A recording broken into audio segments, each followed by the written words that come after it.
So cashing in on an easy meal.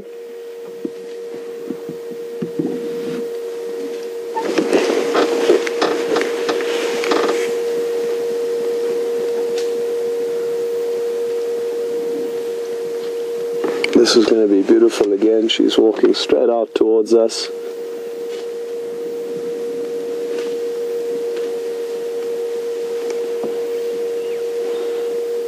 There's one little bush in the way, and then she should pop into the clearing again.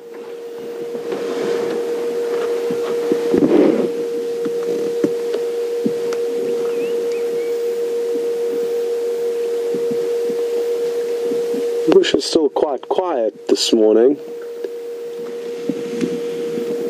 And while we sit here, there's not much going on in terms of bird calls.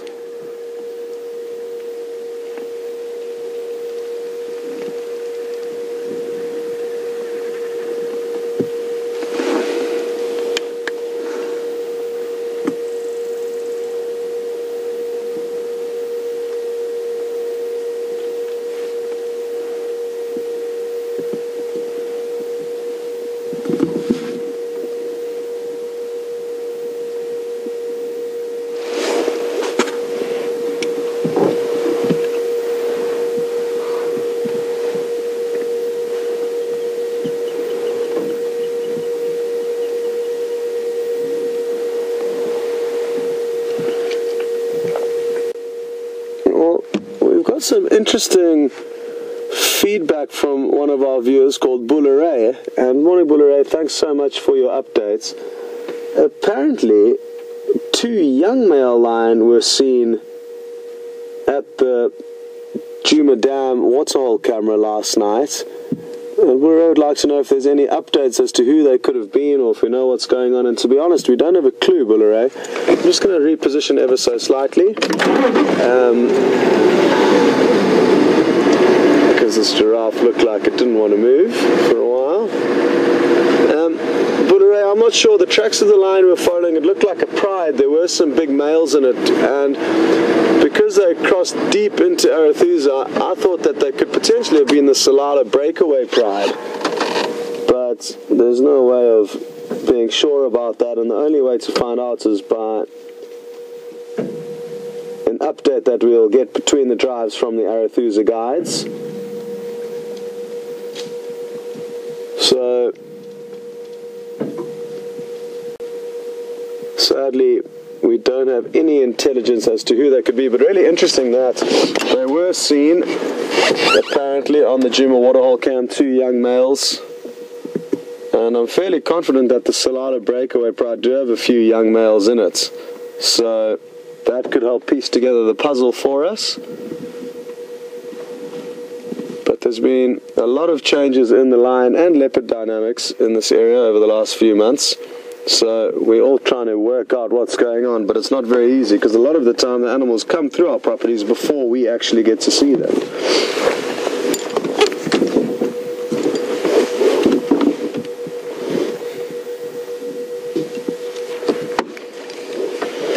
And we've got another request on any information that we may have on something else, and that's from Ellen Fowler. Morning, Ellen, and I hope you're doing well. Ellen is one of our viewers who follows the leopards very closely within the whole of the Sabi Sands, not just this area we work in, and she's got great insights into where the animals are moving and what they're doing and their ages and their lineage. And Ellen, thanks very much for all the help you provide us with on drives with that information. That's so interesting about the leopards of this area. We had a report yesterday that Kunyuma, one of our young male leopards, he's just over 2.5 years old, was seen with a bit of blood. It was actually the night before last that he was seen with blood dripping down onto his stomach, or on his stomach. It wasn't gushing down. And then he was seen the following morning, yesterday morning, by Aubrey, one of the Djuma guides. And Aubrey said that he had a few scratches on his back and a bit of a flap of skin. So he had been in a tussle of sorts, probably with another male leopard. And he hasn't been seen since then, so we've got no further updates on how he's doing. But it's important for me to stress that apparently those injuries didn't seem very bad. It was just indication that he had been a little bit banged up, but nothing too serious as far as I'm aware. Ellen, it would be wonderful to actually see him again and get an update on how he's doing, because we haven't seen him for weeks, and especially after him being in a tussle, it would be wonderful to know. Anyway, let's carry on looking at these beautiful giraffes before they disappear into the thick bush.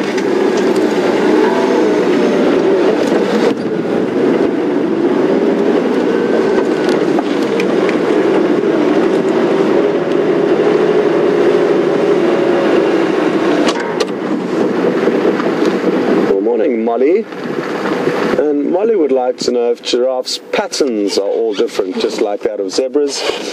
And yes, Molly, they are all slightly different to one another, no different to the spots of a leopard or the stripes of a zebra.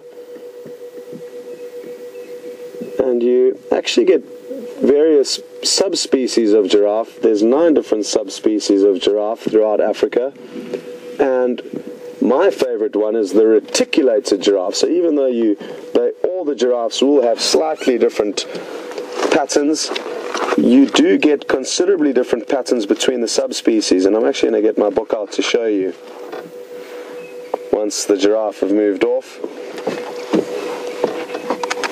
My favorite is the reticulated giraffe, which I will show you a bit later.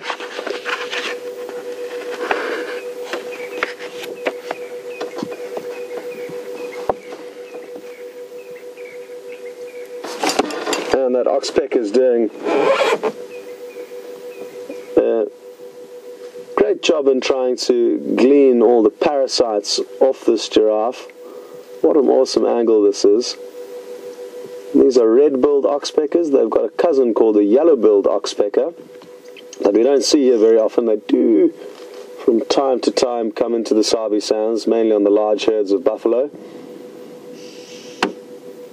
And the tree that this giraffe is now feeding on is called a buffalo thorn tree, and it's important for you to know that it's got a huge amount of thorns on it, both hooked thorns and straight thorns, which make it a little bit more difficult for the giraffe to go about feeding. And you can see it's trying to be as careful as possible with that long tongue.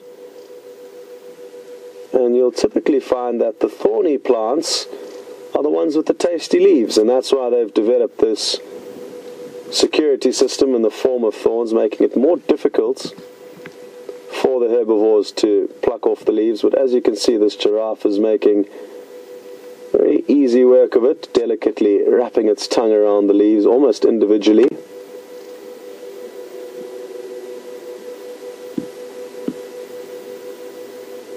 That way, avoiding the thorns.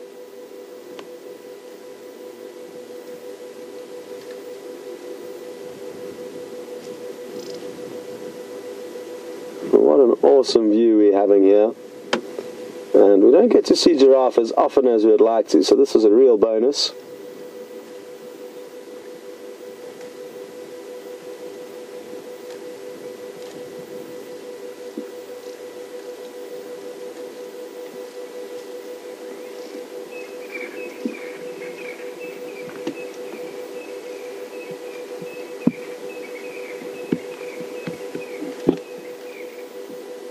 You can clearly see now those ossicones are fully haired on the top, and a male, if we were looking at it this angle from behind, we would clearly see 2 patches of skin on the top of those little horn-like structures.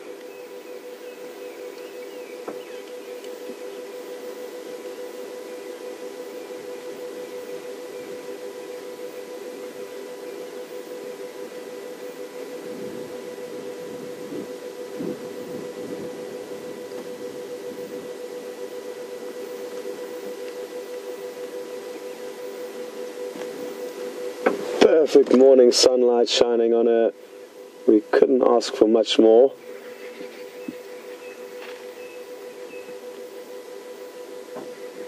It's incredible how flexible that long neck is.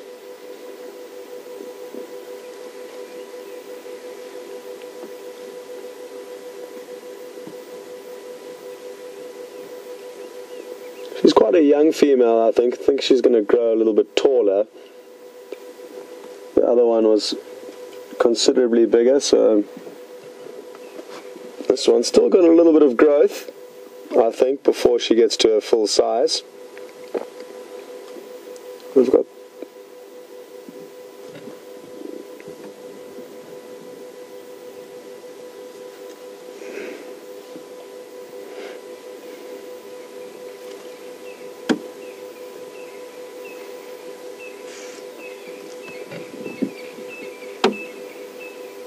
now she's stretching up a little bit higher to get to the leaves that almost all other animals other than elephants won't be able to reach, and that makes them very fortunate, I guess, in that they don't have much competition in terms of the area in which they browse of the trees.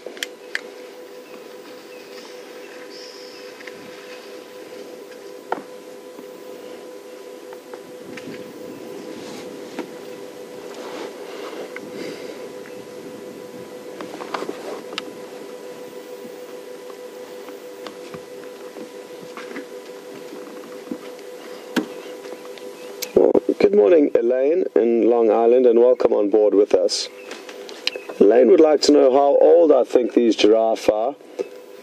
I would guess that the individual we've just been looking at now is about 3 or 4 years old, and the other one fully grown. How old, it would be a complete guess, but they live for a long time, up to about 20 years. And it's typically the larger animals that do have longer lifespans. So giraffe and buffalo do live for a bit longer than the smaller herbivores that we get out here. And Elaine would also like to know, why is it that there are two females with no youngsters? And it could be that the younger one is not yet sexually mature, and the older one could well have had a baby in the summer months of November, December or January, when they typically give birth. But she could have lost it to predators. And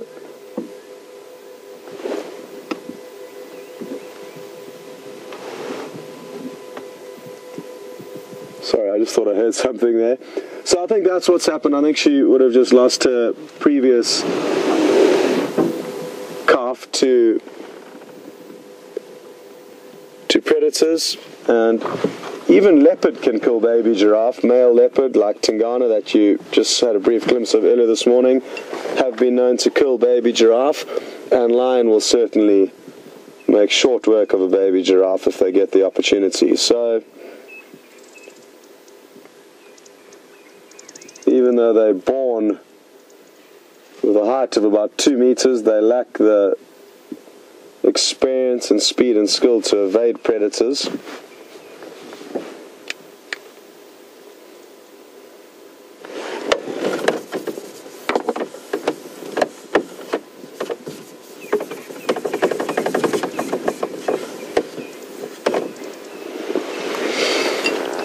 Good morning, Samantha, and welcome to the Sunrise Safari. Samantha would like to know if giraffe make any noises, and typically no, they don't. So they only communicate through sign language, I guess, or senses of smell or body language. But giraffe will very seldomly make any noise. I've heard them grunt once, but that was when they were being attacked by a lion. But typically giraffe are silent animals that you will not hear making any noises, which is unique out here. I mean, almost all the animals will make noises, mammals, birds, you name it, but the giraffe don't. So it is really interesting. But they obviously communicate through their senses, like their sight and their smell, and read into whether females are coming into season simply from the pheromones being given off and the smell that comes with that. Okay, well, that was a great sighting, and I hope you enjoyed that. I certainly did. A pleasant surprise. When looking for leopard, you found the giraffe.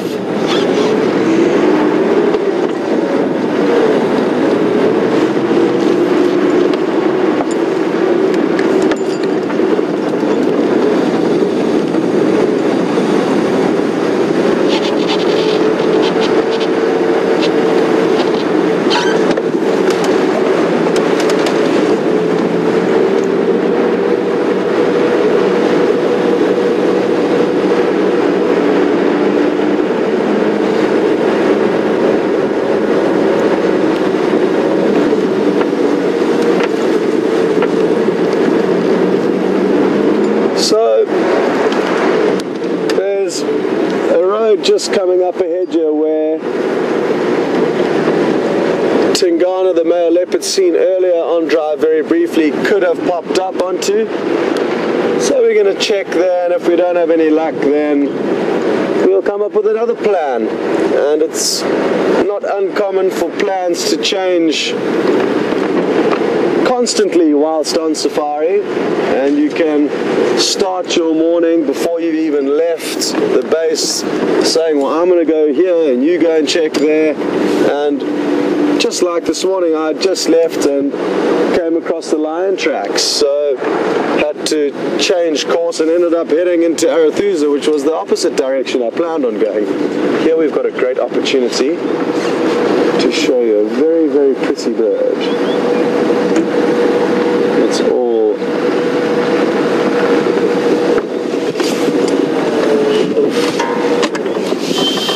I don't know if I've stopped in the best place, but we'll see how that looks. It would have possibly been better if I had blue sky in the background. But look at this for an absolutely exquisite bird.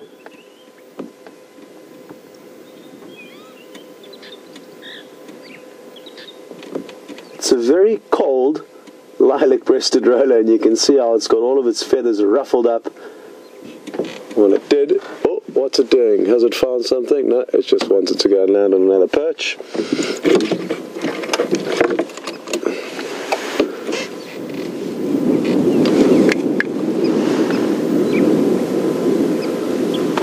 Okay, well, from the very cold lilac-breasted roller, we're going to head across to Byron and see how he's been doing and get any updates on his morning since you last saw him, and we'll catch up with you a little bit later.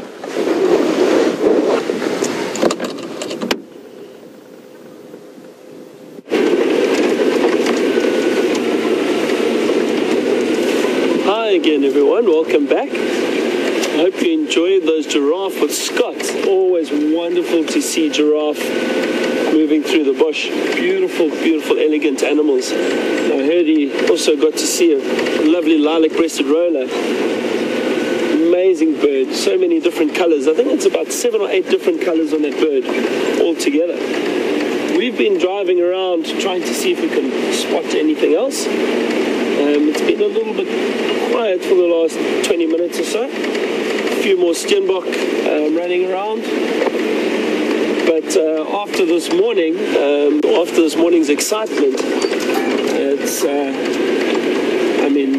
it's nice to think about everything that happened and try to work out reasons for this male leopard to come wandering into a hyena den site. But what an incredible sight. So fantastic to see.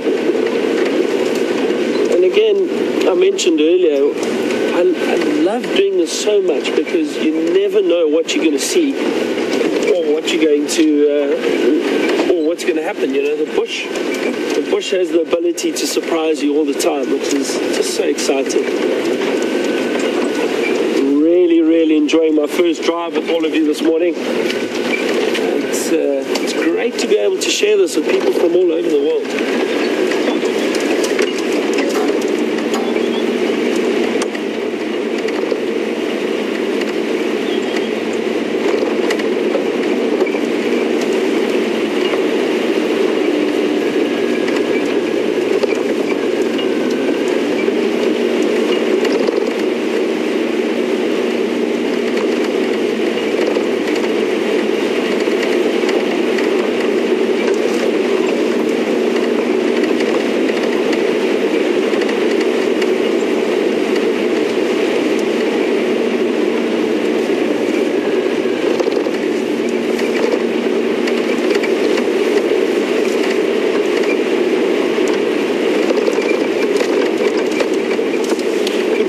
Georgianne from Illinois.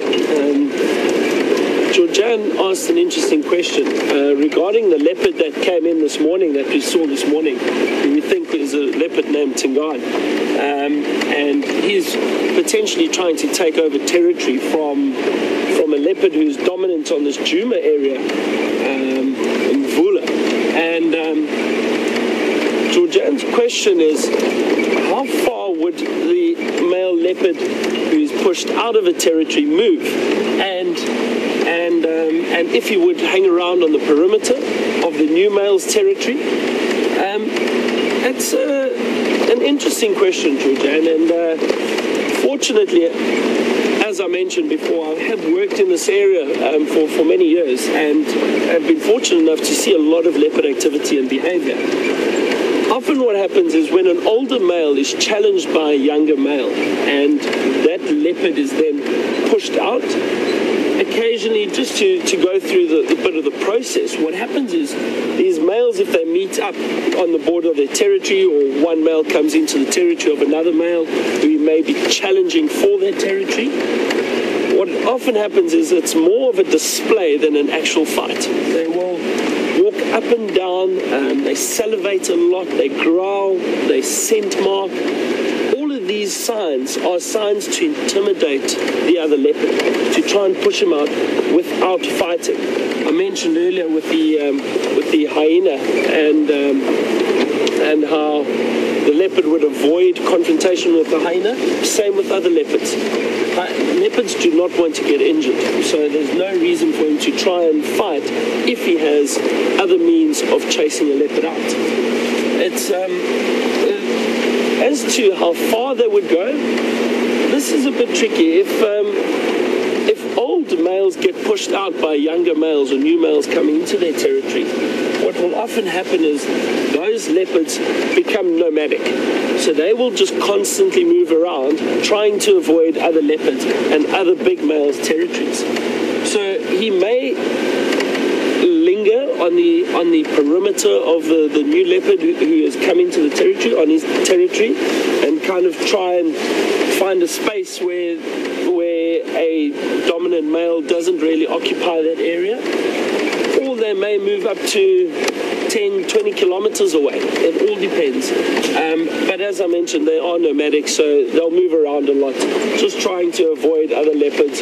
Or if there's potentially a place or an area where there isn't a dominant leopard, maybe use that as a territory as such, even though they are reaching the end of their lifespan and probably not that territorial anymore.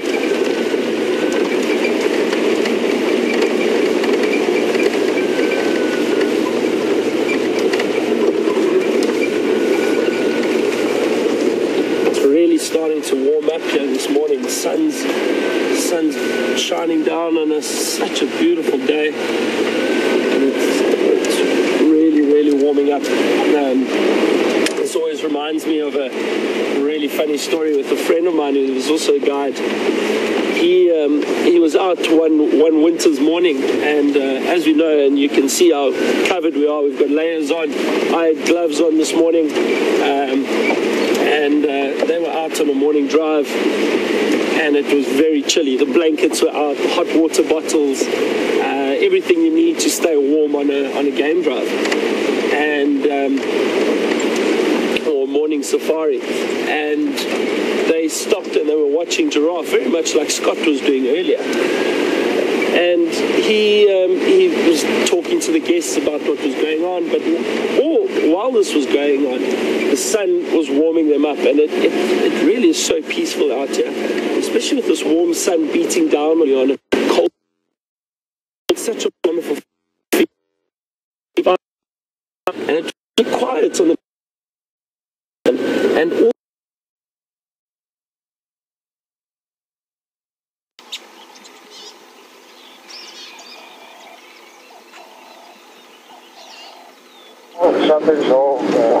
Welcome back, everyone, and apologies for the cuts away from Byron, but he lost signal, and it couldn't have happened at a better time, because look what we've just stumbled upon. And we drove past this road minutes ago, just before you left us, and now we've come back hoping to find the leopard, and it just goes to show how things can change so quickly. Both kudu and zebra have arrived out of the thick bush into this small open clearing, and it could well have just been the leopard that did the same thing, but I'm happy that we've come across the zebra and the kudu.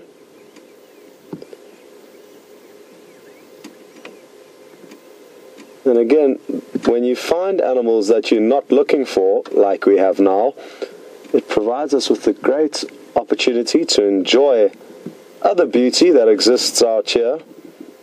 But importantly, it also allows us to listen. While we don't have the vehicle running, we can enjoy the prospects of hearing some clues that may be given to us by the bush.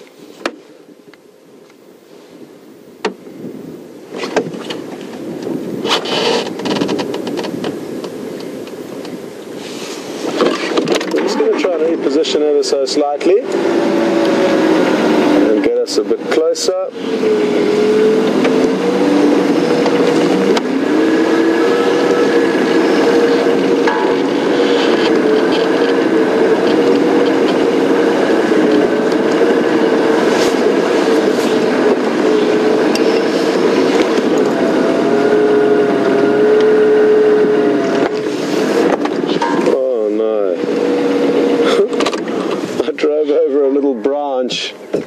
And when they heard that branch break, they all shot off.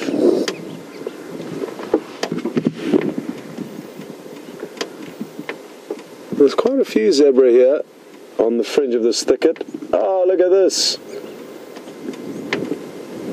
Beautiful.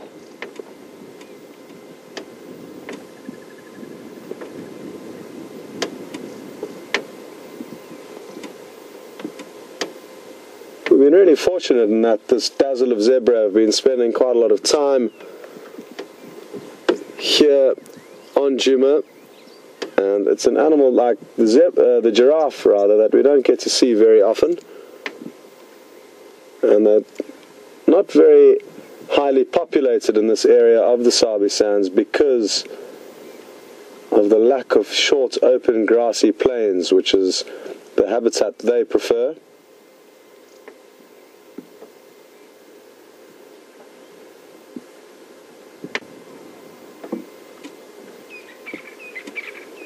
And the same male leopard that you may have got a glimpse of earlier if you were with us on the first part of the drive, Byron managed to get a glimpse of a male leopard, and that same male leopard in November actually had a zebra kill not far from where we are here. It was a zebra foal, but it's not very common in this area to see leopard with zebra kills. In all my time in the Sabi Sands, I've never seen that.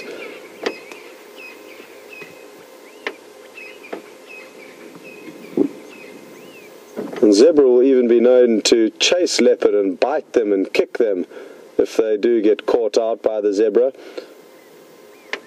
So the roles can be reversed, and zebra can give leopard a hard time, but no different to lion and buffalo, I guess. Lion will occasionally kill buffalo, and buffalo in the same breath will occasionally kill lion. I saw an incredible photographic sequence that was taken fairly recently of one old male lion and one big old male buffalo having a battle, and it went on for hours, them both trying to kill one another, and the buffalo ended up winning. I'm just going to creep forward again. There's a really nice scene that is hidden by some bushes that I'm going to try and sneak us into.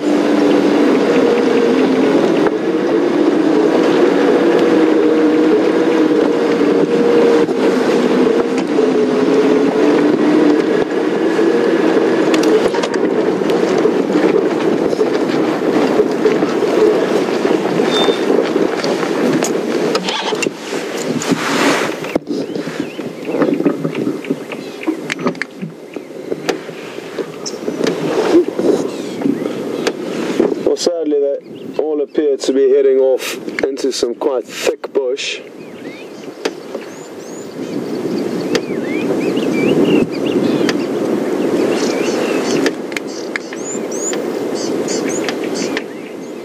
Although, as I said that, they all appeared to have popped out into a little clearing again.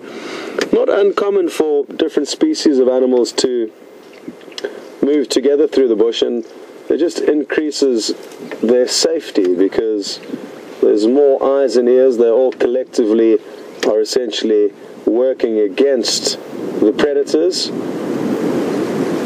And there was even one or two impala that I saw in and amongst the zebra and kudu.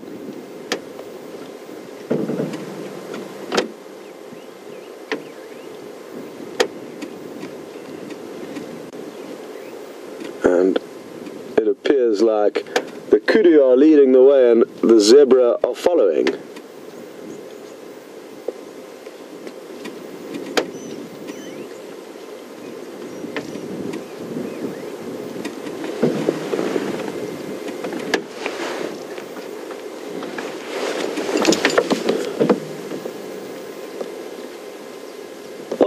And a little oxpecker has just popped into the scene,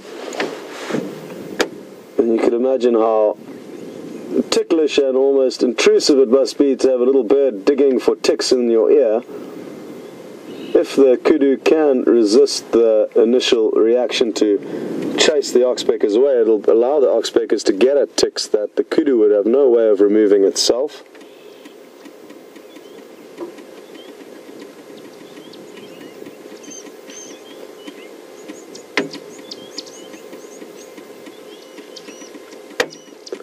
And what a beautiful scene this is.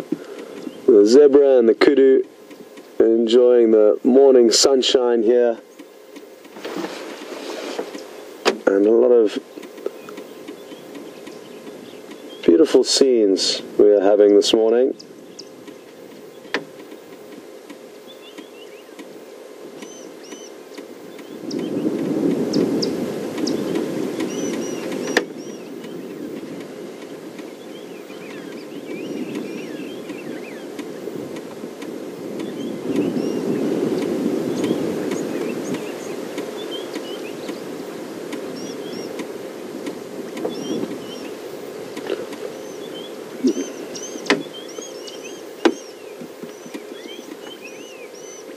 The birds seem to be coming alive as it warms up, and there's certainly more bird chatter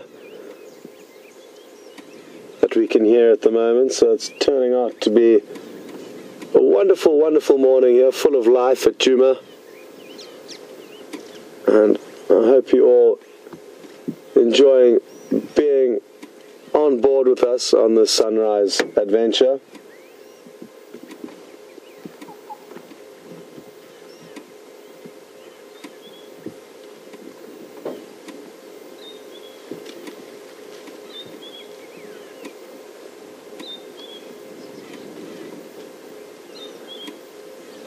As it becomes drier into the winter, you'll find the herbivores having to really search for their food.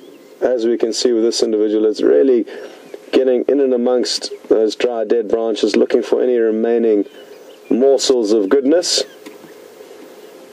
And it's going to be a tough winter for the herbivores. We didn't get nearly enough rain, or nearly as much rain as we usually do in our summer months.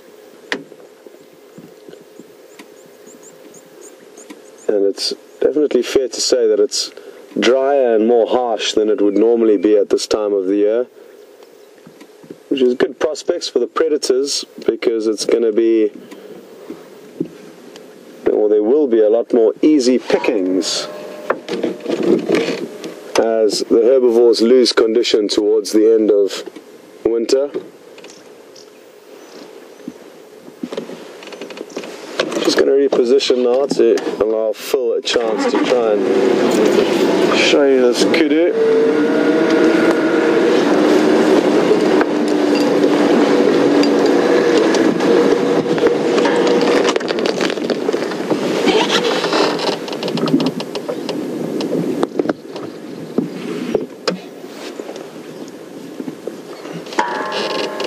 There's a little black bird sitting up to the right of where the kudu is, and it's a bird that will often follow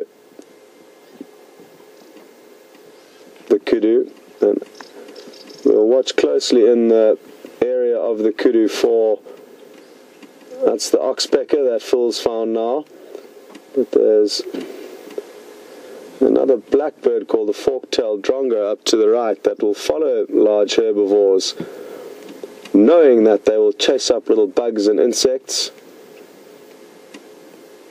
and be able to fly down and catch them. So there's a chance that this little drongo may pop into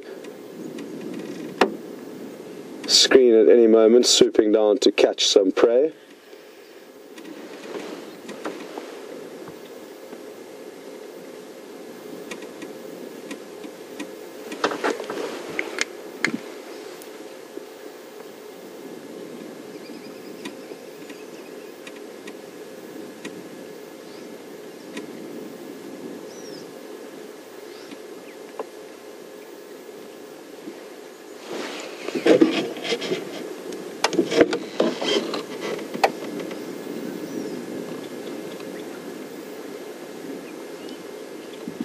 Good morning, Anna Marie, and thanks for sending your question through. Anna Marie would like to know if the same reason why the zebra and kudu are hanging around now, from a safety point of view, they feed on completely different food sources. The kudu are predominantly browsers, eating leaves, but at this time of year they will potentially eat grass. There's the fork-tailed drongo, whereas the zebra are grazers. They'll eat short grass, and that's all they'll feed on, so they're not competing with one another. Zebra and wildebeest, on the other hand, are actually looking for very similar food sources, and it's the wildebeest that prefer the slightly, well, they don't prefer, but they will eat slightly longer grass, and zebra then can come and eat the much shorter grass thereafter, so that's why they can be seen together fairly often. And a lot of that, Anna Marie, is also simply because they like the same habitat. So it's a combination of them both feeding on very similar food sources. And yes, they will enjoy extra eyes and ears to help with increased safety. So a very similar scenario, and that is why, like Anna Marie has pointed out, you often do see zebra and wildebeest together. That was also the case here in our summer months. We saw them spending a lot of time in the same areas, but now a lot of the wildebeest have moved off, as well as the zebra, except for this little dazzle that we've been seeing hanging around here. I'm sure this fork-tailed drongo is going to fly off at any second because the kudu has moved a little bit further away from it, so it's not going to be able to fly down and hawk any insects when it's that far away. They typically stay within a few meters of them, but maybe the drongo, oh, there we go. So now it's just flown up to where the kudu is, and we'll be able to show you that now. So now it's much closer by. You can see it up in the tree to the left of the kudu, and well, now it's maybe going to find another animal to go and sit with. Well, who knows why it flew off, but they do typically follow very closely.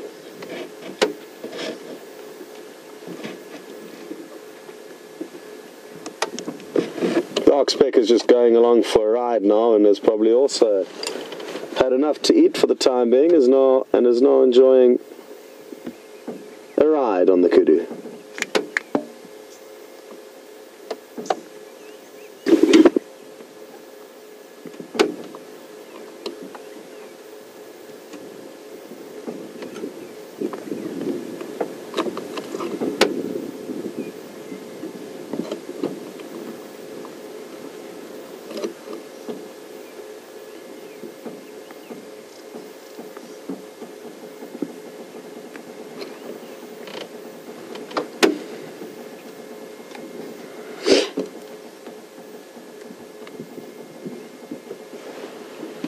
The fork-tailed drongo might well have been flying out towards some other animals, because as you can see, some kudu have just come running into shot, and they came running from the direction that fork-tailed drongo flew in, so that would explain why it left the one kudu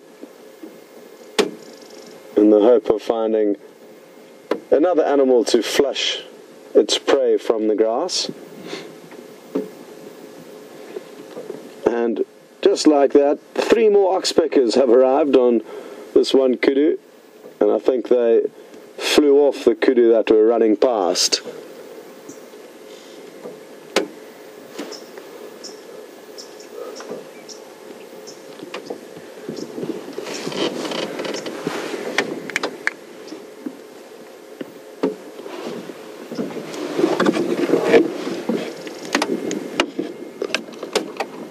Okay, well, from this beautiful setting here, I think it's going to be a good idea for you to jump on board with Byron, as he's about to arrive at a waterhole where there could be a lot of action as well. So over to Byron, and we'll see you a bit later.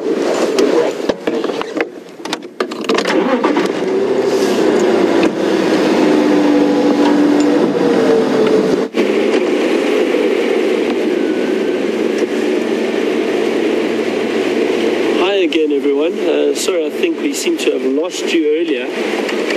With a bit of signal, we did go down into a drainage line. It was quite steep, but it's perfect timing because Scott showed you those wonderful zebra and some kudu. It's always lovely to see kudu walking through these areas.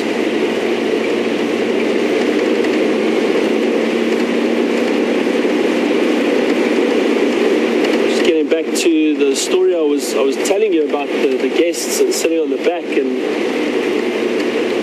warming up in the sun and on a cold morning drive, and while the guide was explaining the giraffe, which they were viewing, just much like Scott was doing earlier, he said it got quite quiet, and he turned around to see how the guests were doing, and they had all fallen asleep. I think the warmth of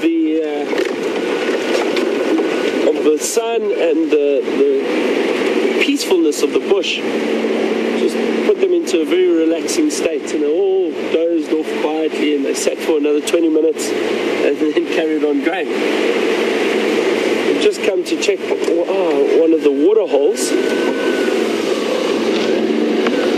Just spotted some antelope. There we go. Some Inyala.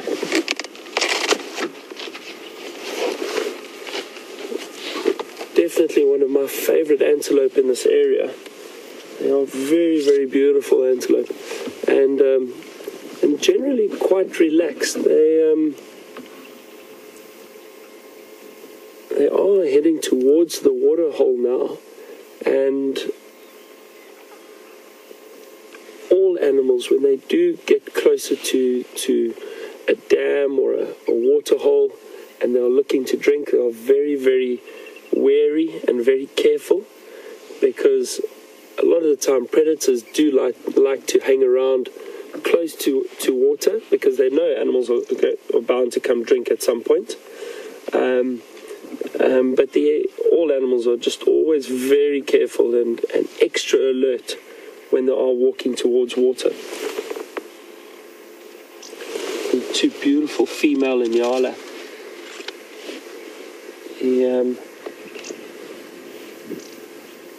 One thing I find so fascinating about these antelope is how different the male and female are. The male has got a very, very dark coat, and these female are this light reddish brown coloration. But on both species, or both male and female, the stripes are very, very prominent.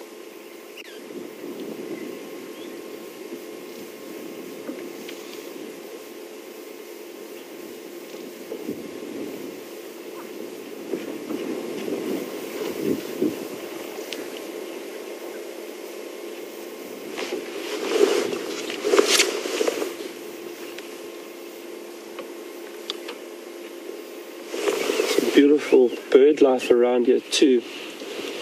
There's 1 or 2 tiny birds fluttering about in a tree very close to us, just off to the left. See if Andrew can try focus in on it. This little one, a beautiful black and white little bird. We got it. There we go. Look at that. It's a chin spot batis. Chin spot batis. Beautiful little bird, and it's got an interesting call. I always find it really entertaining and funny when someone tries to do a bird call, and I'm not very good at it, but the call of the chin spot batis sounds like it's saying 3 blind mice, which is an old fairy tale. We obviously we all know fairy tale, not fairy tale, the old song 3 blind mice. As you growing up as a child, remember learning it at school. But and we go 3 blind mice, something like that. But as I said, my bird calls are not very good. Beautiful little bird. Yeah, he seems to have flown off. And Nyala have just gone behind a bit of a thicket there at the moment, but still slowly heading down. Just gonna reposition slightly. There's some birds drinking down at the waterhole here.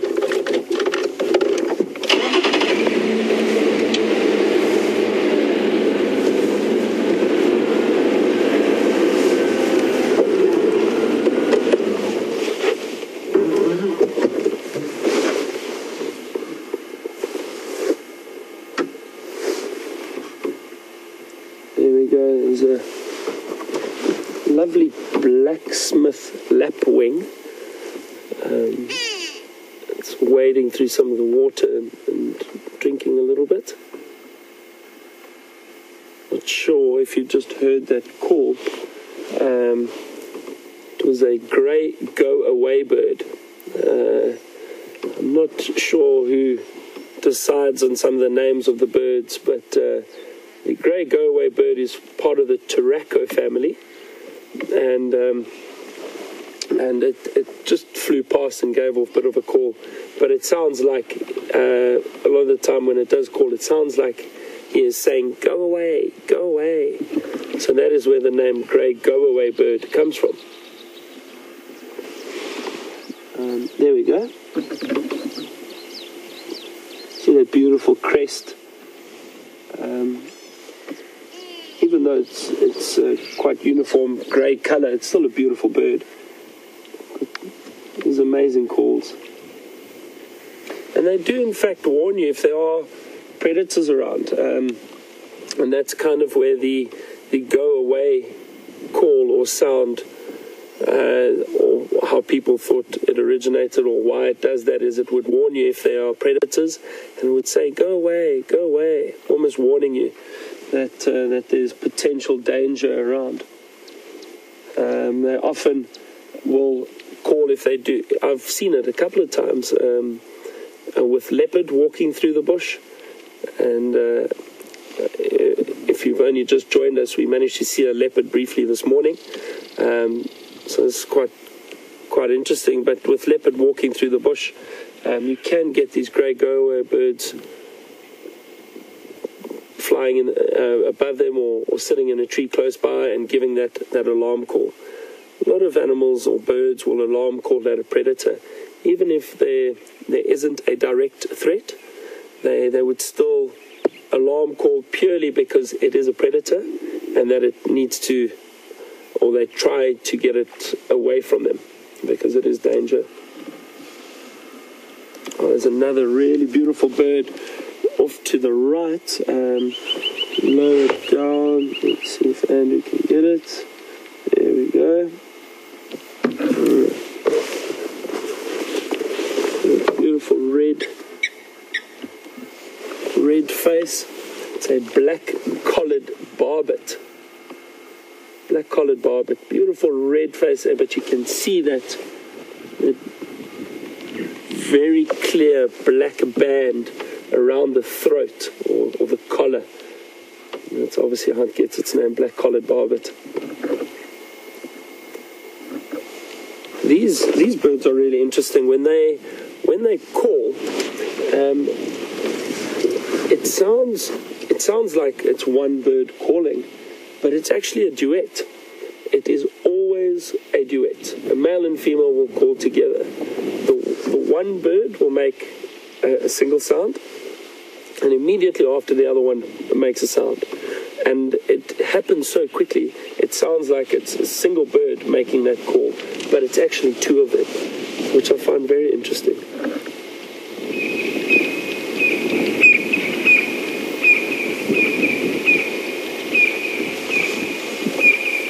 It's always lovely to come and sit at these water holes and do a bit of birding, or just waiting to see if any animals head down for a drink. As we said, the sun's quite high at the moment, so it's starting to warm up, and I'm sure during the course of the day animals will come down to drink at any one of the water holes around here. And it's so great, as I mentioned, to be back in this area and to be on these drives with you. The Sabi Sands is such a special area. It's such a wonderfully beautiful area and part of the greater Kruger Park, as I'm sure you all know. And it's so nice to be able to drive and track and follow wildlife in this area and spend time with them. And those of you who have just kind of joined us, if you are wondering who this new face on your screen is, I'm Byron, doing one of my first drives here with you, and it's been a great morning so far.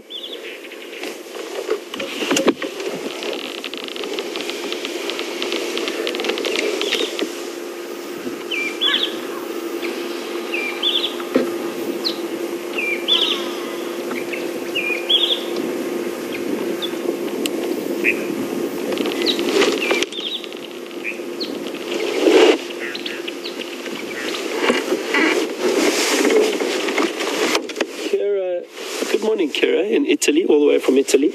Kira has just asked if, and regarding the Inyala, which we saw earlier, if there's an easy way to identify the difference between female Inyala and female bushbuck.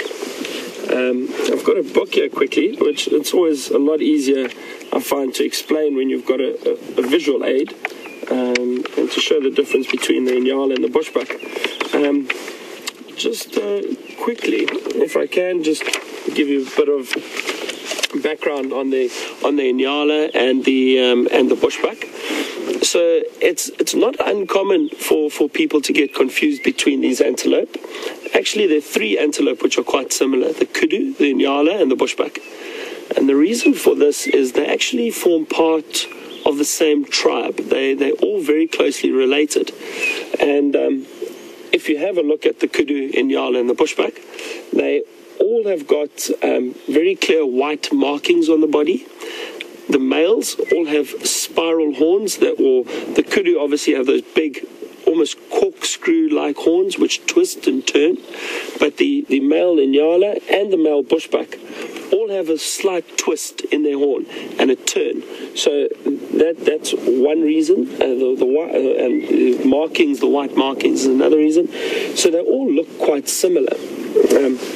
What I'm going to do is, if I hold this up here, and if we can get Andrew just to zoom in a little bit. Put him more in the middle in the light. Isn't that okay? There we go. So this is a picture of the Inyala, and as you can see, just with the female again, as we saw earlier, reddish brown coloration with these very clear white markings on the body.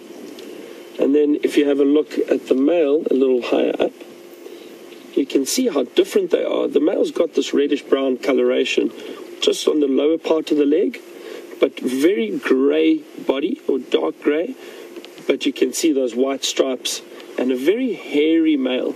The males have got quite a lot of hair hanging down, very beautiful. And you can see, again, as I mentioned with the horns, that turn and that little twist that goes up. So that's it's one of the reasons why they are part of that family. But Kara, let me just get back to your question again with the bushbuck and the difference. the bushback here, the lower part of the bushback. And hopefully this helps you a little bit. And you can see the bushback, firstly, size-wise, the bushback is quite a bit smaller than the Inyala. But have a look at the white markings on the body of the female bushback. You can see they are mainly dots. There are no stripes on the bushback. So the first thing that would give it away is with the Inyala, the females and the males have got very, very prominent white stripes down the body. Whereas with the bushback, there are no stripes. You have these dots over and around the side, especially around the rump area of the animal. And if we look a little bit to the right over here, you can see the male. And you can see the male is also much darker. And you can see those horns which turn a slight bit, not as much as obviously not as much as the kudu and not as big as the Inyala. But have a look also, just a few white dots down the side of the body, no stripes at all on the side. So hopefully that answers your question and makes it a bit easier for you to identify in future.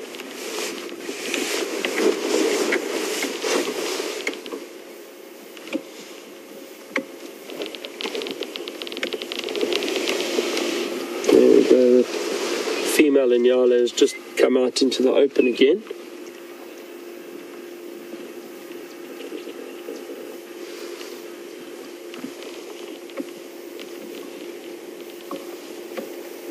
You can see the ears constantly moving, listening. They're very, very alert antelope. And because Inyala like to move through thickets, they've got to rely on that sense of hearing.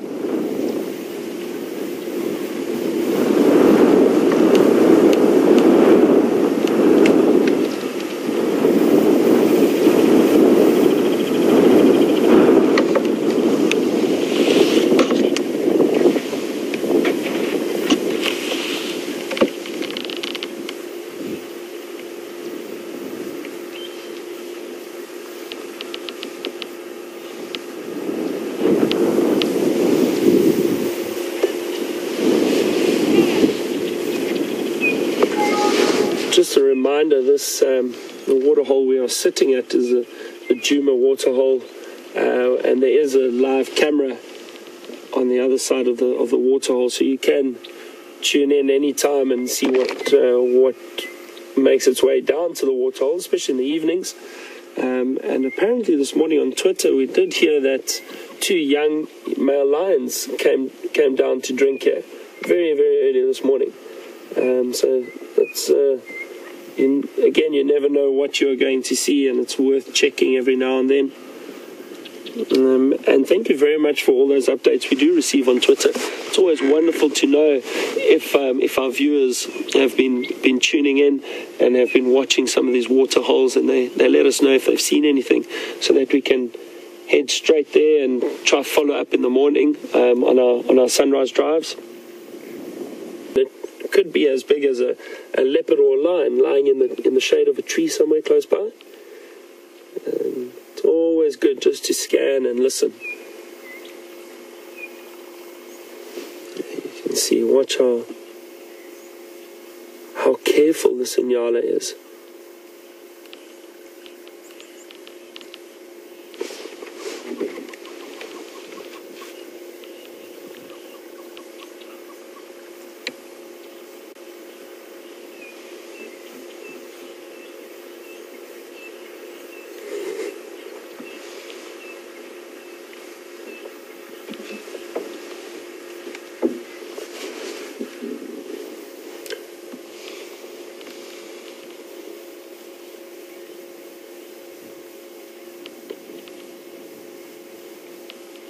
See, they're constantly scanning and being very, very careful and watching.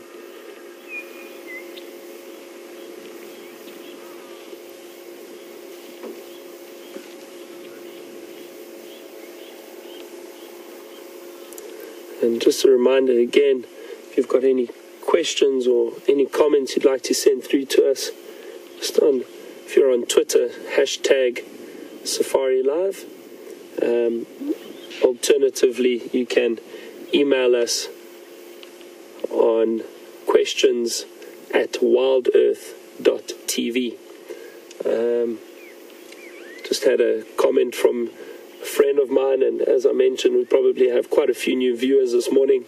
I made sure that I told a lot of my old guests and friends that I would be on this morning and try and get more of them to share these wonderful mornings with us.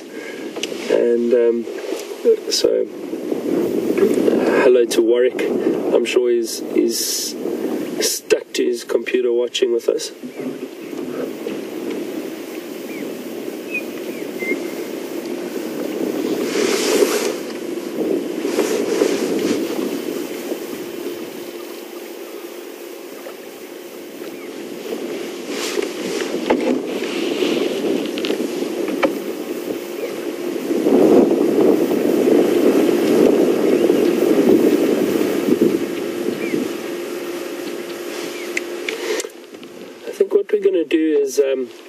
Is sit around here for a little bit and just wait to see if these Inyala do come down and drink.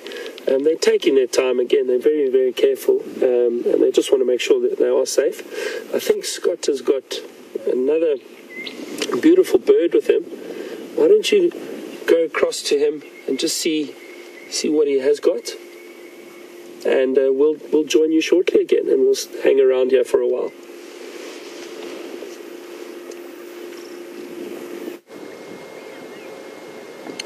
Welcome back, everyone, and we are so close to this beautiful, beautiful lilac-breasted roller that we couldn't resist stealing you away from Byron and all of the birds and Nyala and action that he's been sharing with you at the Djuma waterhole. And like Byron said a little bit earlier, they are believed to have 8 different colours. Now there will be varying opinions on this, but as you can see, this bird does have an array of different colours, and you can all count for yourself and see how many you can come up with. But what a great view we've got. You'll also notice it's quite windy, and you can tell this by its feathers blowing as well as how it's using its tail to maintain balance as the wind does increase. And they've got those beautiful long streamers on the end of their tails.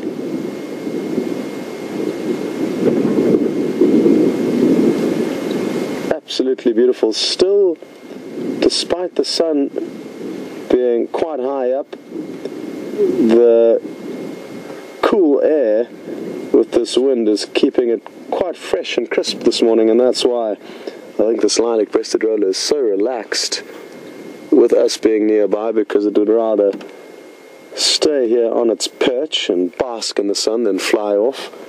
And we often get spoilt in winter with close-up sightings of birds like this with their feathers all puffed up.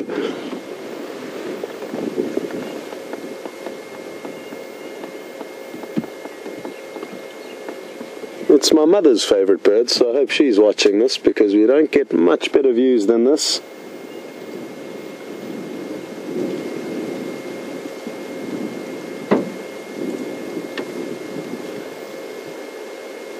We are still in the general area where Tingana, the male leopard, was seen earlier by Byron. But there's been no further clues as to where he could have gone. He could be nearby to where Byron last saw him. There's been no clear sign of him crossing any of the roads that surround the block that he was in.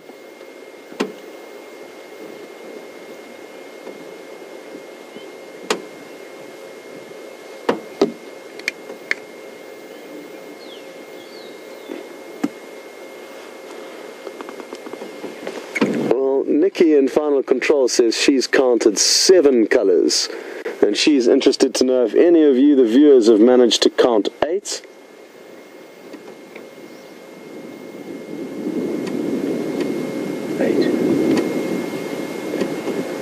Have you got 8 there, Phil? Black is a colour. Well, Phil says black is possibly the one colour that Nikki might be missing.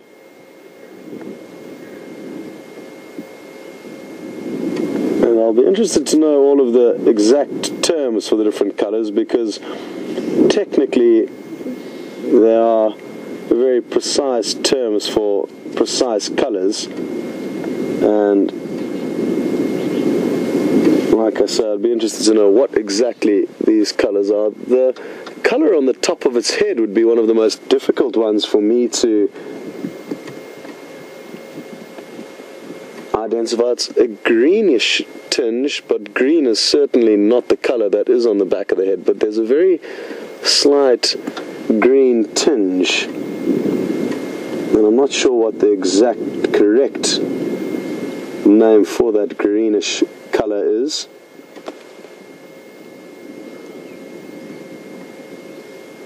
I've got yellow, green, red, brown, blue, turquoise, black.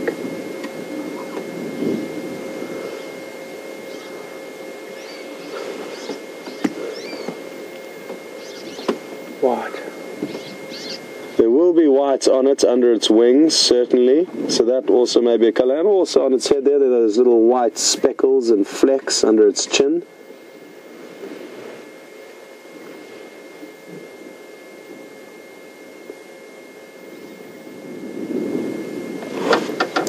And blue. Yeah, blue and turquoise are two more colors. The lilac in front, which it's given its name after, I guess, is another sure color. That electric turquoise on the end of their wings and at the base of its tail are absolutely electric.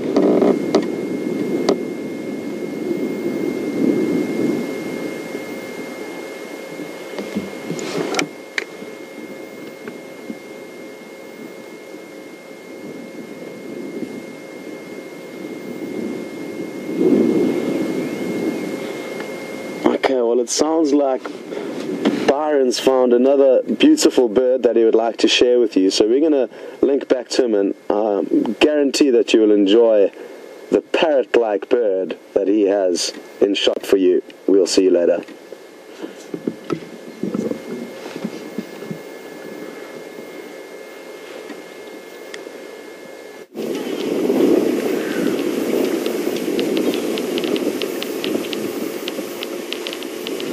Welcome back, everyone. We've just been sitting at the waterhole waiting for the Inyala to come down to drink. I know Scott has been with that beautiful lilac-breasted roller, and we have got another really lovely bird, which has made its way down to the waterhole, sitting on the water's edge.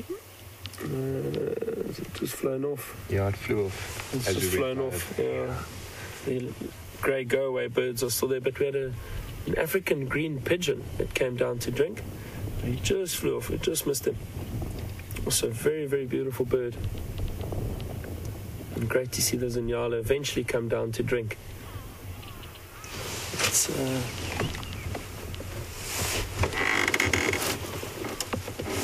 you can see just a very quick little drink, and now they're moving off again, off to feed for the day. A lot of these antelope don't like to hang around the waterhole for too long. As I mentioned, they're quite nervous, very careful. They do know predators come to the water fairly regularly. So, quick little drink, and then off they go again.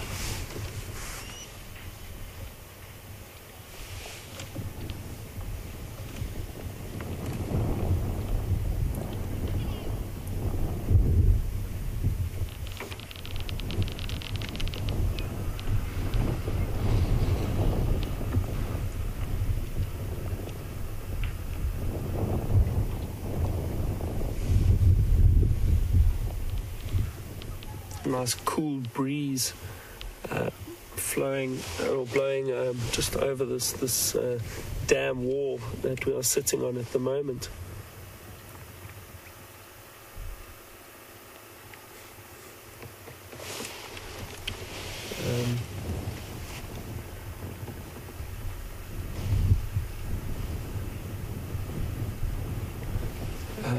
We saw those lion tracks from the lions that drank here early this morning.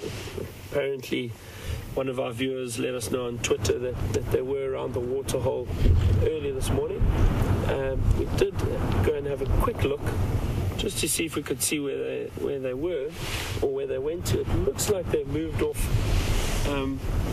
more in a kind of if I can say easterly or southeasterly direction down this drainage line where Andrew's scanning through or showing you or what he's showing you at the moment. There are a few rocks and that in the area, and I try to go down a little bit, but then it becomes a bit difficult to track through there. I think because they were here so early this morning, I don't think they are still in this area. Lions do move around quite a bit in the early hours of the morning. And I think if they just came down to drink, possibly had a drink and then continued moving on. But we'll definitely keep an eye out in this area and see if we don't find any new tracks. Oh, amazing. We've got a beautiful saddle-billed stork that has just flown in. Look at that.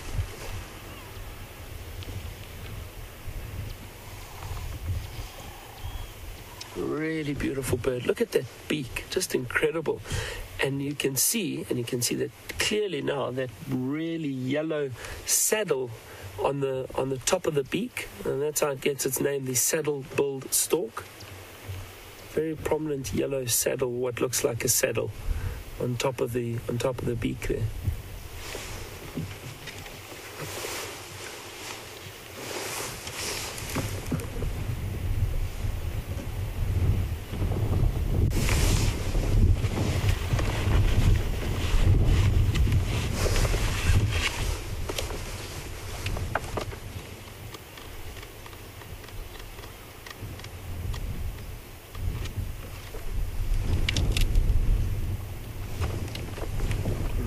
Beautiful bird, and they'll come down to these water holes, wade through the water, and they'll catch anything from fish to frogs.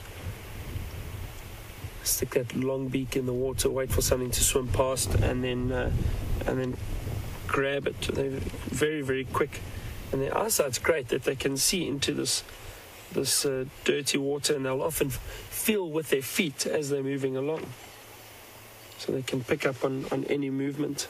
The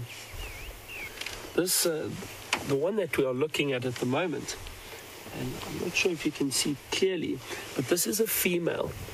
And how I know this is that if you look closely, she's got a very, very yellow eye. Very yellow eye. The male has got a black eye. When I say yellow eye, she's got a very prominent yellow ring around the eye. The male saddle-billed stork has got a very dark eye, very black. There's no yellow around the eye, but he has got a yellow wattle. So the wattle would be just this little part of skin that hangs close to the throat, so directly under the beak.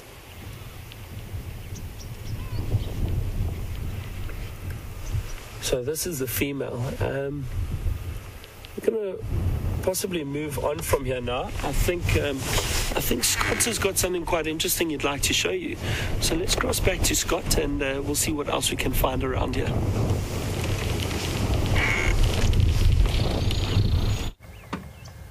Welcome back, everyone, and it appears that the water holes on Djuma are providing us with some great action this morning.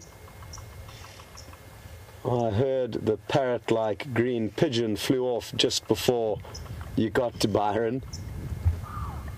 But a saddle-billed stork came in and saved the day. A really beautiful bird, and we also got a glimpse of one flying past earlier this morning. And the zebra have come down for a quick drink. We actually saw their tracks coming down here, so increase the tempo in order to ensure we don't miss them. And what a beautiful sight it is. There's also a few impala, and what I'm going to do is I'm just going to reposition quickly and try and get you the whole scene here at the waterhole, and that'll be best viewed from the dam wall, which we will be at very shortly.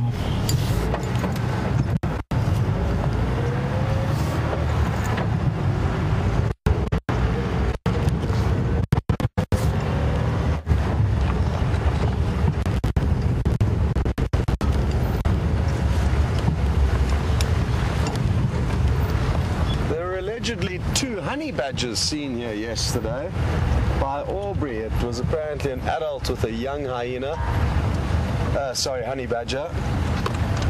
So I'm certainly going to keep my eyes peeled for those. Look at how beautiful this is.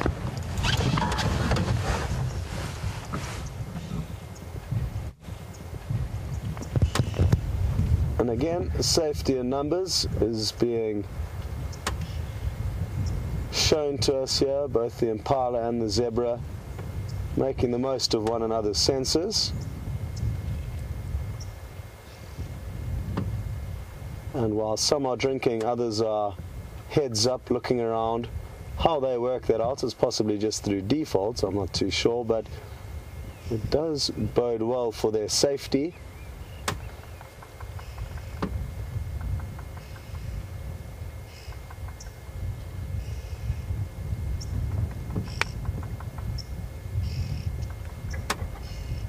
You could possibly hear the gentle drumming of a woodpecker off in the distance. The oxpeckers are calling. There's a few on the zebra and the impala.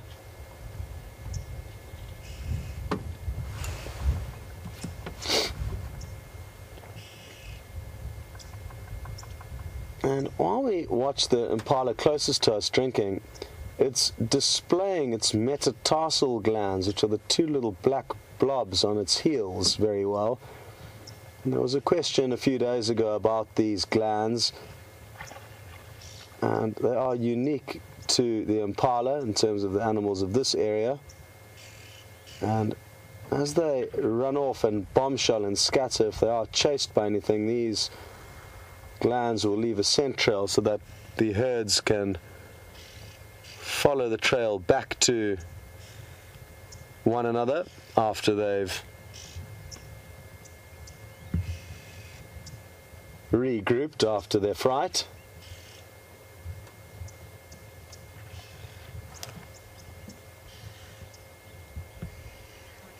Absolutely beautiful. They're not going to hang around here. They've all now finished their drink and are moving off to possibly better grazing and also areas where they feel safer.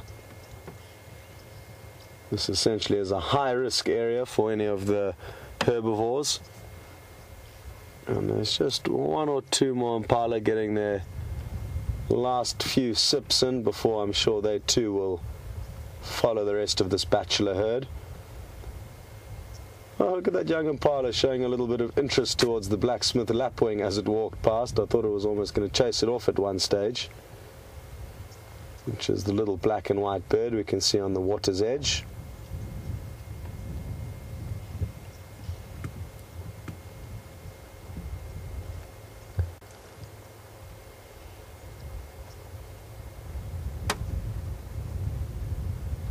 Quite nice to see the difference in size and shape of horns between a younger and slightly older impala. The one on the right would have been born at the end of 2013, in November or December of 2013, and the other one possibly a year or 2 before that.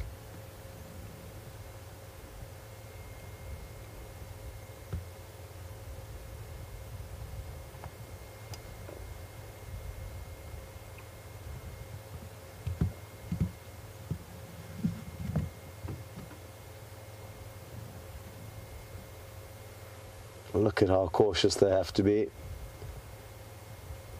And they've obviously got a bit of a feeling now. They're not feeling safe anymore, so enough's enough. It looks like it hurriedly wants to catch up with the rest of the herd. That's all moved off now. Thankfully, though, his friends have almost been waiting for him. And now they can move off together. Although the youngster on the bottom of your screen looks like it wants one more sip of water before moving off.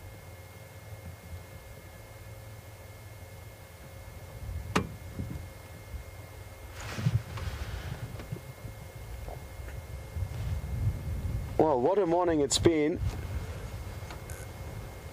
Action-packed. Oh, one last thing I'm going to possibly ask Phil to try and show you. There's a Bateleur soaring up in the distance. It could turn towards us, which would make for some great views. At the moment it's heading a bit away and it's a bit far, but it could turn towards us. I always love watching the birds of prey soaring above us and get very envious of their ability to float above this beautiful ecosystem that we get to play around in.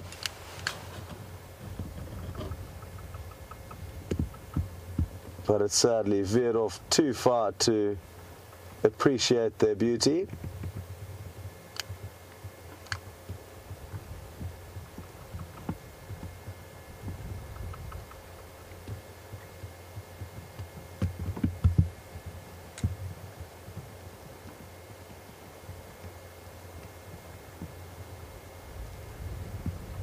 They teeter from side to side, the Bateleurs. It's one of the identifying features that help us to identify them, even if they're a very, very long way away. They've got their very distinctive teetering from side to side, and that's because they've got an extremely short tail. There we go, you can see it almost as if it's unbalanced, and it's that short tail that doesn't lend it much stability like the other birds of prey.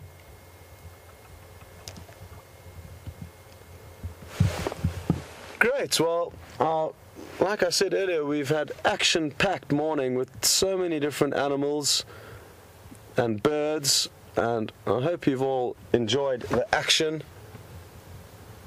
that Mother Nature has provided us with this morning. And I'm just going to carry on driving. All the animals have moved off from here, and I'm going to see if we can possibly find something else in the next few minutes.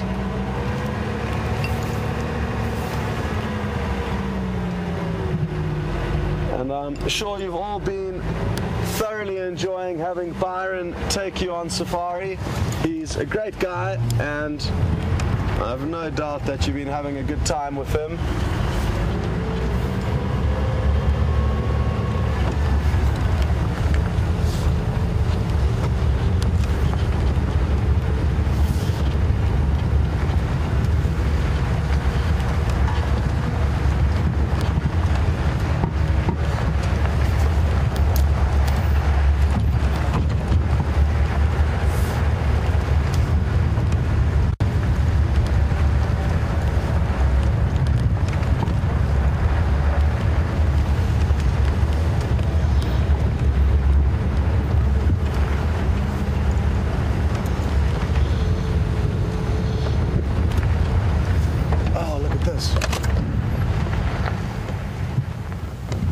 Awesome.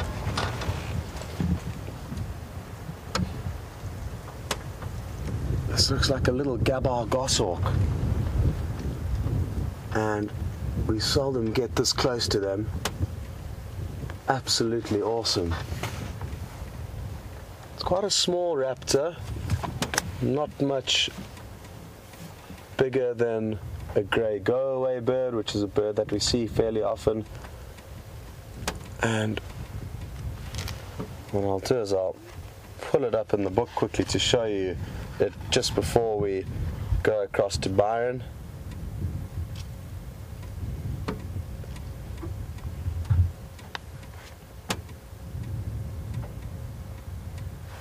Really, really pretty little bird of prey, and because it has disappeared into the thick vegetation, I am just going to show you in the book quickly, and then Byron's got something interesting that he would like to, well, there it goes, that he would like to show you before the end of the show.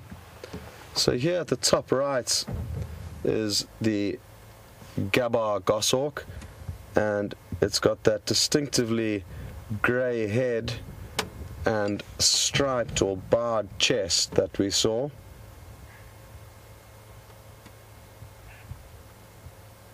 So another bird to add to the list from this morning's array of different birds, and I hope you've enjoyed your time with us. I certainly have enjoyed having you with us. So from myself, Scott, and Full on Camera, thanks so much for jumping on our vehicle today, and to Nikki and Eugene and Final Control, thanks to all their help. And I think well done to Byron on his first live drive. It's not easy, and there's a lot of changes relative to normal guiding that take a bit of getting used to, but I'm sure he's nailed it. And over to him. We'll see you next time.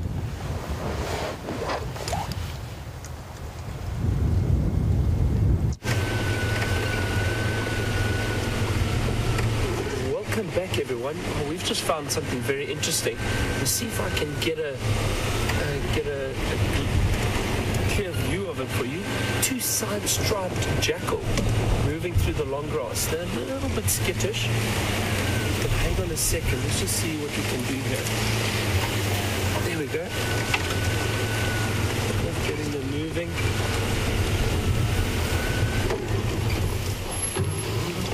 Can you see them? Look at that beautiful side-striped jackal. And you don't see these very often in this area. They are around, but they are very shy. And as you can see, a little nervous of the vehicles, but how amazing is that to see them moving around this time of day? There's still the one running around there. There we go. Look at that bushy tail and that very clear stripe down the side of the body. We only have two jackal in Southern Africa, the black-backed jackal and the side-striped jackal. And the side-striped we seem to see in the Sabi Sands quite a lot. As you move in further into the Greater Kruger, you tend to see a lot more black-backed jackal. But that's something really interesting, fantastic. So, gee, what a great morning, and what a start for me. It's been amazing sharing this experience with all of you. Thank you for all your questions and for all the input from our viewers. It's a completely new experience for myself, but it's been so much fun. And I mean, what a start with the leopard and the hyena this morning, to the side-striped jackal, the bird life at the waterhole. It really it's been a lot of fun, and thank you to everyone. A big thank you to Nikki and Eugene at Final Control, and to Andrew. A huge thank you to Andrew for all his help this morning. Our trusty cameraman was full of advice and help this morning, and I look forward to seeing you all this afternoon again. It's been as I said, fantastic morning, and hopefully our luck continues through to this afternoon on our sunset drive.